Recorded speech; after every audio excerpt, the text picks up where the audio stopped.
In 1866, 5 wardens set off in a boat sent by the state of Pennsylvania down the Susquehanna River to the newly built Columbia Dam. Their mission was to clear out obstructions that had been placed by local residents to the shad fish ladder. The local residents wanted to keep those shad below that new dam because it was a windfall for them. They could catch a lot more and sell a lot more and eat a lot more, whatever they did with them. Well, they heard about them wardens coming down the river, and some of them swam out and was waiting for them, and when they got there, they turned over their boat. Well, the wardens were smart enough to swim to shore, and when they got there, they were met by an angry mob carrying torches, and they chased them all the way up into town, where they hid out in a boarding house overnight and were able to escape the next day. That incident prompted the state of Pennsylvania from that point forward to allow their game wardens to go armed, because up to that time they couldn't carry firearms. Hey folks, and welcome to the shop series. This is the shad fishing episode. Out here in the shop, in this series, we just sit around and talk about stuff I've collected over the years. I'm not an expert about nothing. I just like to read up on the stuff that I've gathered up. A lot of my stuff ain't very valuable, but it means something to me. And since it's spring here, I thought it might be fun to talk about shad fishing and some of those incidents that happened. Shad were a real important species in the Chesapeake watershed, both commercially. In fact, they were the first commercial species ever exported from this country. They sent them over to England and other places.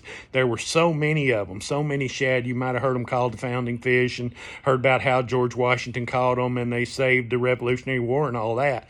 And they did that. They were very important fish. And they're still important fish recreationally to us right now, and commercially in some parts of the world and some parts of the country, I mean. But I wanted to tell you about this one particular company that was really influential. So my buddy Frank Bonanno stopped by here a few minutes ago. He and Chris, his wife, and they're some of my favorite people in the world. And Frank dropped me off some vintage fishing tackle that he had come across. One of his buddies found it when he was cleaning out his garage. And it says Eastern Shore brand, saltwater snell hooks, Eastern Shore brand, but it wasn't Eastern Shore brand. They're made by a company up in Strasburg, Pennsylvania, the Pequea company. Snelled by Pequea, Strasburg, Pennsylvania. So, and look at this one. This one's a little bit older, and it says tied by the Pequea tribe, all American labor. Well, the Pequea tribe was the name of the company. It was not made by Native Americans. It was a bunch of white people up in Strasburg that were making them, but that's just how they marketed them. And it all goes back to a fella, his name was Harry Kaufman. So Harry Kaufman was making fishing lures when he was a teenager and selling them. He was carving them and selling them to his neighbors and stuff, and he got a reputation as making pretty good lures. So he started him a company and promptly went under. And then he started him a bigger company there in Philadelphia and went bankrupt, and his creditors were chasing him, and he didn't have no money to give them. So he ran off up to Pequea Creek in Strasburg and opened another business. And the reason he wanted to stay in the fishing tackle business is, one, is in his blood. It was his passion. But the other reason is he had some friends who were in the distributing business, so he knew if he could figure out a profitable way to make stuff, he could sell them. And he finally figured out a way to do it. And the way he figured it out was he married a woman named Virginia. He called her Virgie. And Virgie had the idea of just going out and recruiting women and letting them make the fishing lures. Now, it's not unusual that for fishing tackle to be made by women. Hedden and all the major companies up in the Midwest were employing women to work on their tackle, especially during the wars, World War I and World War II, when the men were all fighting.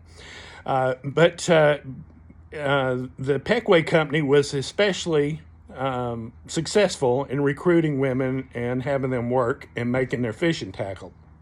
In fact, I wrote it down here so I wouldn't forget if I can get to my notes. In 1946, now that's right after World War II, they had 12 men working for them there in Strasburg and 239 women. They were the biggest employer of women in Lancaster County. at that time, and it's still, it still would be a big employer. It was a successful company, and one of the reasons they were successful is because I told you Kaufman had a knack for designing fishing lures, and he came up with a design that would eventually set the standard for shad fishing all over the country. I bet you know what it is, and I bet you've seen them before. I know if you've read my book, you know about it, but it's the Quilby Minnow. So he was out there at Pequea Creek. Pequea Creek runs right up through Strasburg, right on the north side of town there. And by the way, the Pequea factory's still up there. They turned it into apartments, but it's on the National Register of Historic Places. It's a real cool place to go up there and visit, and I encourage you to go visit if you're in that part of the country. But Kaufman was out there watching people catch shad, and he noticed they were jerking their lures, erratically, trying to stimulate those reaction strikes from the shad. So he had the idea of designing a lure that would have kind of a slanted front to it, so that when it moved through the water, it'd go this way and that way and all about, and not just predictably like a round-headed or square-headed jig would go. And it worked. He called it the Quilby Minnow. And the reason he called it Quilby is because he took a turkey feather and tied it to a piece of lead. And that's what he used. He made them in several different sizes. And this one I got here was probably, that's what it came in. It came in a little plastic case like that. It came with a little catalog, showed you other lures there. It cost $1, and that was probably 1950s when this one was made. That wasn't really cheap for a fishing lure, especially if you're shad fishing. You're going to be casting out there in the rocks and stuff, and you're liable to lose it. People that live along the rivers around here ain't no dummies, and they figured out right quick that they didn't have to pay $1 for those lures. They could make their own by molding their own lead, putting a slanted head on them, and tying either a hair or feather tail or whatever they had on there and painting them in bright colors to stimulate reaction strikes, and they called them shad darts. And so that's the story of how shad darts were invented. So the Pequea company made a lot of money off those shad darts, and they eventually went out of business, but the fella died, Mr. Kaufman. He didn't live to be an old man. I think he died in his 60s. And the family finally sold the business, but it's all pretty well documented because there's a lot of paperwork that was saved over the years, and some people smarter than me have been able to hold on to that paperwork and tell their story, and so I think it's a good story. But shad had been very important to the economy back through the years. In fact, if you go all the way back in the 1700s, the first fishing regulations ever for this country were set about because of shad fishing. There's always a lot of conflict, just like that happened there in Columbia. There was a lot of fights, and people were killed over shad fishing because there was a lot of money to be made in shad fishing, and also it was very important not only to the economy but to just to people for their everyday lives and how they lived. And that goes back all the way back to my birds are tearing stuff up over there.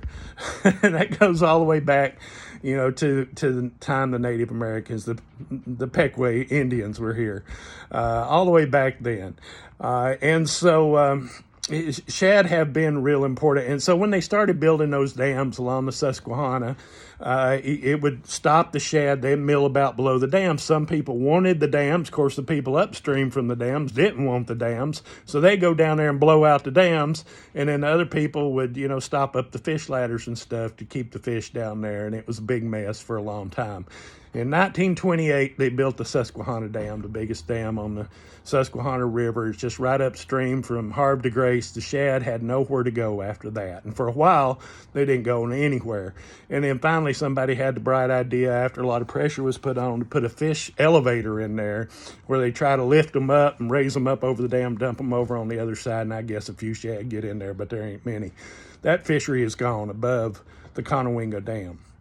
But there's still pretty good fishery down here, recreational fishery, not much of a commercial fishery. They do commercially fish for them, some down in Virginia and some of the other southern states, but not so much here in Maryland. They don't commercially fish for them here in Maryland at all, but we do recreationally fish for them. Now, those early shad were American shad, also called white shad. And there's a few of those around still, but we don't catch too many of them anymore. Now, if you're like me, I like to go out with a fly rod, and sometimes I'll throw those little shad darts on a fly rod, but you just need a little flashy lure of some kind and a line that'll allow you to get a little bit deep, and they're not too hard to catch. In fact, I like to go out and take vintage fishing tackle. That's my old Head and Black Beauty that my wife's grandfather owned back there on Old South Bend reel. That's a hickory shad. That's not American shad. I've never caught an American shad on the eastern shore. I've caught quite a few over on the western shore, but not on the eastern shore. Just not too many people over. I mean, not too many shad over here anymore.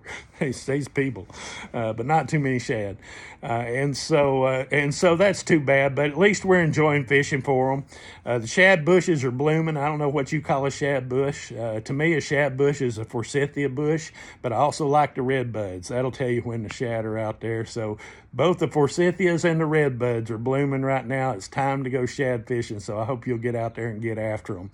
Thank you for tuning in to this episode of The Shop. If you hadn't hit that subscribe button yet, I hope you will. Just let YouTube know that you're paying attention. Your likes and your shares and your comments are real appreciated. So I'll see you next time here on The Shop Series.